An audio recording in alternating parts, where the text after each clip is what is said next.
What is this Sujan? বলি এটা হচ্ছেটাকে? ওই সৃজিতার তো এবার ক্লাস 5 হয়ে গেল। পুচকে বাচ্চাটি আর নেই ও। অন্ততপক্ষে এবার ওকে আদব কায়দাগুলো শিখতে বলো, নইলে সোসাইটিতে মুখ দেখানো যাবে না ওর জ্বালায়। আর তোমার কাণ্ড আমি বুঝি না সুজন। প্রাক্তন পক্ষের মেয়েকে নিয়ে তোমার কিসের এত মাতামাতি?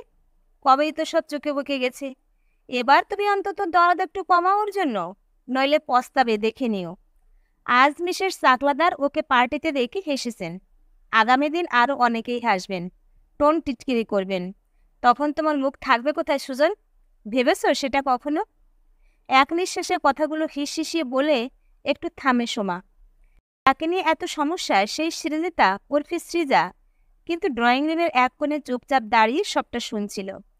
সুজন মানে সৃজিতার বাবাও চুপচাপ অসহায়ের মতো দাঁড়িয়ে সোমা আন্টি মানে নিজের বর্তমান স্ত্রীর কথাগুলো শুনছিল। মাথা একেবারে হেট হয়ে গেছে ওর মেয়ে সৃজিতার জন্য।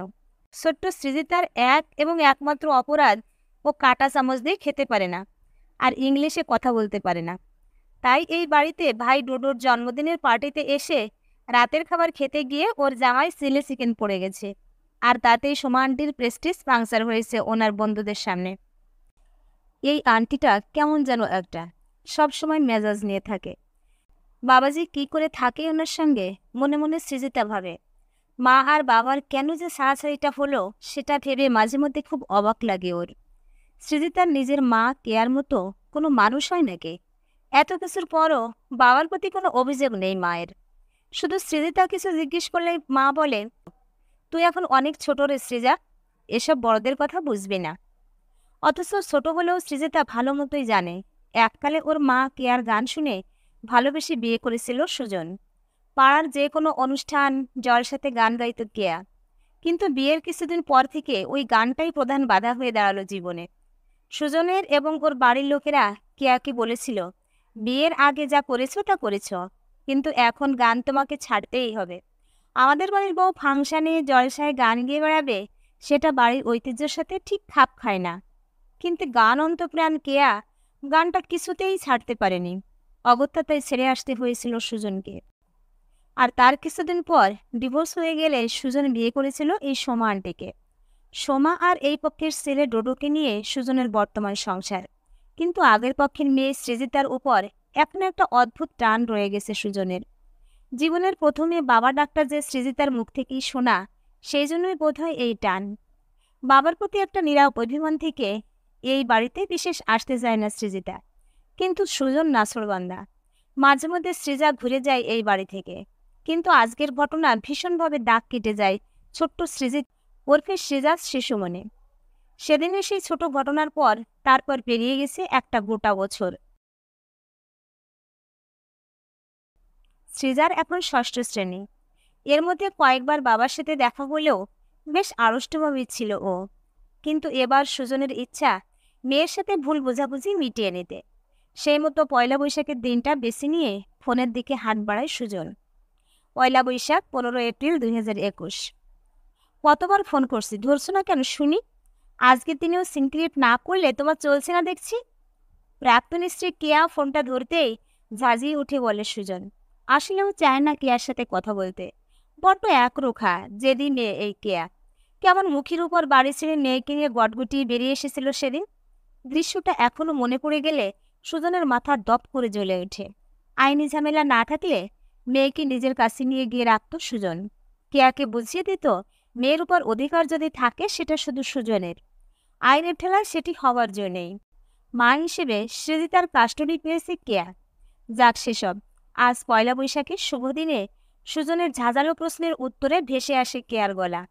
আমি দুঃখিত সুজন, কিন্তু বিশ্বাস করো আমার ফোনটা হাত ব্যাগের মধ্যে সাইলেন্ট মোডে রাখা ছিল। আসলে প্রতি বাংলা বছর শুরুর দিনটায় আমাদের মেয়েটার মঙ্গলের জন্য কালুঘাটে পুজো দিতে যাই আমি। এবারও গেছিলাম, ফোনের দিকে খেয়াল ছিল না একদম। হিসিয়ে উঠে সুজন জানায়, আমাদের মেয়ে কি বলছো? আইন মাফিক কাস্টডি তো তোমার। আমি তো বেড়ালের ভাগ দিয়ে শিখে ছেড়ার মতো 1-8 দিন ওকে দেখতে পাই মাত্র। ও তো তোমার মেয়ে। সব জানি আমি তোমার স্বরূপ সম্পর্কে। আমার সামনে মহান সেজে লাভ নেই কোনো। যাক সেসব। আজ আসল কথায় আসি এবার। কান খুলে শোনো, আমি সৃজাকে নিয়ে বেরোবো আজ। তুমি ওকে তৈরি করে রাখবে, বুঝলে কেয়া? জমিয়ে কেনাকাটি খাওয়া দাওয়া করবো বাপ বেটিতে মিলে। তোমার ওই গাড়ির জলসার টাকায় ওকে কি বা দিতে পারো তুমি? ফোনে একটু থেমে থেমে বিদ্রুপের সুরে সুজন কথাগুলো বলে প্রাক্তন স্ত্রী কেয়াকে। জবাবটার সাথে সাথেই তখনই সুজনের মুখের উপর দিতে পারতো কেয়া, কিন্তু ফেলে আসা সম্পর্কের কাদা ছোড়াছুড়িতে আর নামতে ইচ্ছে করলো না বছরের প্রথম দিনে। স্কুল মাস্টার বাবার একটা কথা মনে এসে গেল কেয়ার সেই মুহূর্তে। রবি ঠাকুরের ভাষায় বাবা বলতেন, নিশি অবসান ওই পুরাতন বর্ষ হয় গত, আমি আজ ধুলে তলে জীর্ণ জীবন করিলাম নত, বন্ধু হও শত্রু হও যেখানে যে কেহ রহ, ক্ষমা করো আজিকার মতো, পুরাতন বর্ষের সাথে পুরাতন অপরাধ যত। যাই হোক, নিজেকে সামলে কেয়া উত্তর দেয়, ঠিক আছে সুজন, আমি সৃজিতাকে ফোনটা দিচ্ছি, তুমি নিজেই কথা বলে নাও মেয়ের সাথে। সৃজা মা, একবার এদিকে আয় তো, তোর বাবা কথা বলবে তোর সঙ্গে। সৃজা ফোন ধরতেই ভেসে আসে সুজনের উচ্ছ্বসিত কণ্ঠ। কিরে সৃজা, কি করছিস? শুভ নববর্ষের আশীর্বাদ নিস। তুই জলদি তৈরি হয়ে নে, আমি 1 ঘন্টার মধ্যে তোদের ওখানে যাচ্ছি তোকে নিয়ে আসতে। প্রথমে রেস্তোরাঁয় লাঞ্চ করবো একসাথে, তারপর বাপ বেটিতে মিলে বিগ বাজার যাব, তোকে কিছু জামা আর ভিডিও গেমস কিনে দেব। ফেরার পথে মামুটা নিয়ে আর জেলাটো আইসক্রিম খাবো, বুঝলি? সব প্ল্যান সাজিয়ে রেখেছি আমি, তুই আসলে কেল্লাফতে। আপাতত তুই গুছিয়ে নিয়ে তোদের বাড়ির সামনে ওই কিশোর বাহিনী ক্লাবের পার্কটার সামনে দাঁড়িয়ে থাকিস। পাক্কা 10টার সময় আমি পিক আপ করে নেব তোকে। শুভ নববর্ষ বাবা, তুমি আমার প্রণাম নিও। কিন্তু আজ সোমা আন্টি আর ডোডো যাবে না সঙ্গে? সৃজা জিজ্ঞাসা করে ওর বাবাকে। সুজন উত্তরে বলে, না রে, ডোডো ওর মাকে নিয়ে মামার বাড়ি গেছে, রাতে ওদের কাছে যাব আমি। নববর্ষের পার্টি আছে ওখানে, এই বেলা আমরা বাপ বেটিতে কাটাবো ইচ্ছে মতো। জানি তুই সেদিনের ঘটনার পর খুব অভিমান করেছিস আমার উপর, কিন্তু আমার কি করার ছিল বলতো? সোমা রাগী প্রকৃতির, ওর মুখের উপর আমি কিছু বলতে পারি না। তোর মা কেয়ার কি কোনো দোষ নেই সৃজা? ও তোকে কতটুকু দিতে পারে বল? বাদ দে পুরোনো কথা, আজ তুই যা চাইবি তোকে কিনে দেব। আচ্ছা চল, রাখলাম, খুব তাড়াতাড়ি দেখা হচ্ছে। ঠিক আছে, তুমি এসো বাবা, আমি তৈরি হয়েই থাকবো। এই বলে ফোন রেখে দেয় সৃজা। এদিকে কেয়া কিছুটা হলেও মনমরা হয়ে যায় ফোনে বাপ বেটির কথা শুনে। ও ভেবেছিল আজ মেয়েটার জন্য ওর প্রিয় দই কাতলা, কুচো চিংড়ি মাছ ভাবানো করবে, কিন্তু সেসব কিছুই হবে না। সৃজা যদি বাড়ি না থাকে কার জন্য রান্না করবে ও? সিদ্ধ ভাত, পাতলা মসুরির ডাল আর আলু ভাতে করে চালিয়ে নেবে। ভিতর ভিতর যতই কষ্ট হোক, বাবার সুজন আর মেয়ে সৃজার সম্পর্কের মাঝে কোনো বাধা হতে চায় না কেয়া, যাতে সৃজার মনে ভবিষ্যতে কোনো অভিমান দানা বাঁধতে পারে। বেলা 10টা বেজে গেছে। কিশোর বাহিনী ক্লাবের সামনে মেয়েকে দেখতে না পেয়ে অগত্যা কেয়ার বাড়িতে গিয়ে হাজির হয় সুজন। কলিং বেল বাজাতেই দরজা খোলে সৃজা। মিষ্টি হেসে ওকে ভিতরে ডাকে। বাইরে দাঁড়িয়ে কেন বাবা, ভিতরে এসো, বসো। অনিচ্ছা সত্ত্বেও সুজনকে ভেতরে যেতে হয়। একটু থেমে জিজ্ঞাসা করে, কিরে সৃজা, তুই এখনো তৈরি হসনি? ফোনে এত করে বললাম তোকে 10টার মধ্যে তৈরি হতে। কাটা কাটা অভিমানী কণ্ঠে সৃজা উত্তর দেয়, সরি বাবা, তোমাকে আজ এখানে ডেকে আনার জন্য। আসলে আমার কিছু কথা ছিল তোমার সাথে, যা ফোনে সবটা বলা যেত না। অনেক ভেবে দেখলাম আজ না বলতে পারলে কোনো দিন কথাগুলো বলতে পারবো না। আজ পয়লা বৈশাখ, তাই সবকিছু নতুন করে শুরু করা দরকার। আমি তো এখনো কাঁটা চামচ দিয়ে খেতে শিখিনি বা স্বস্ত ইংলিশে কথা বলতেও শিখিনি। তোমাদের ওইসব সোসাইটিতে আমাকে নিয়ে গেলে তোমার আত্মসম্মান নষ্ট হবে আমার জন্য। সোমা আন্টি সেদিন আমাকে বলেছিল আমার মা যেন আমাকে অবশ্যই আধুনিক আদব কায়দা শিখিয়ে দেয়, নইলে তোমাদের সমাজে আমি অচল, পরিচয় দেওয়ার মতো নই।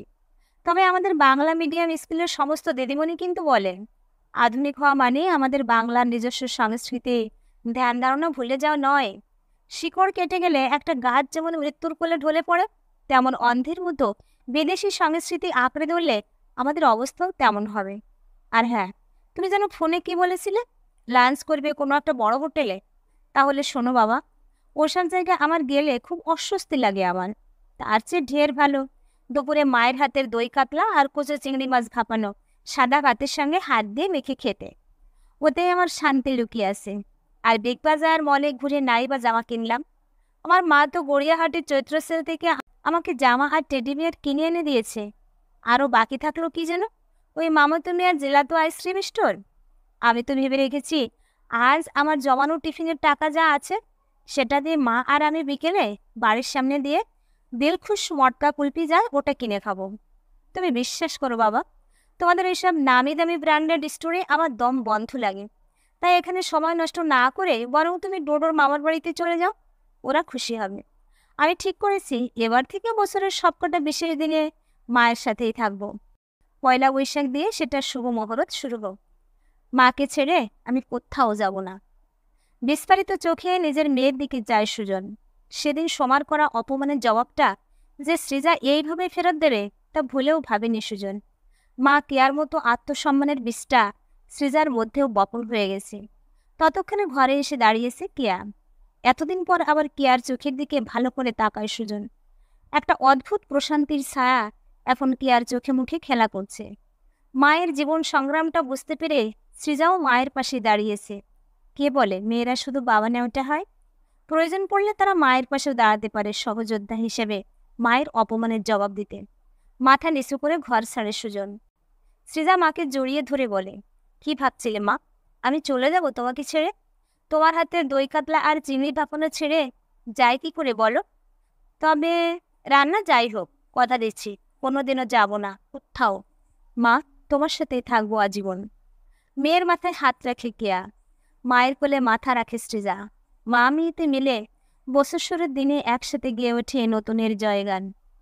ঘুচে যাক গ্লানি, ঘুচে যাক জরা, অগ্নি স্নানি শুচি হোক ধরা। দোকানে নতুন হালখাতার সাথে সাথে মা মেয়ের সম্পর্কের শুভ মুহূর্ত ঘটে। শুভ নববর্ষ প্রিয় বন্ধুরা। এতক্ষণ সাথে থেকে গল্পটা শোনার জন্য অনেক ধন্যবাদ। গল্পটা ভালো লাগলে লাইক, কমেন্ট ও শেয়ার করতে পারেন। আর এরকম আরও গল্প পেতে আমার চ্যানেলটা সাবস্ক্রাইব করে সাথে থাকুন। নমস্কার।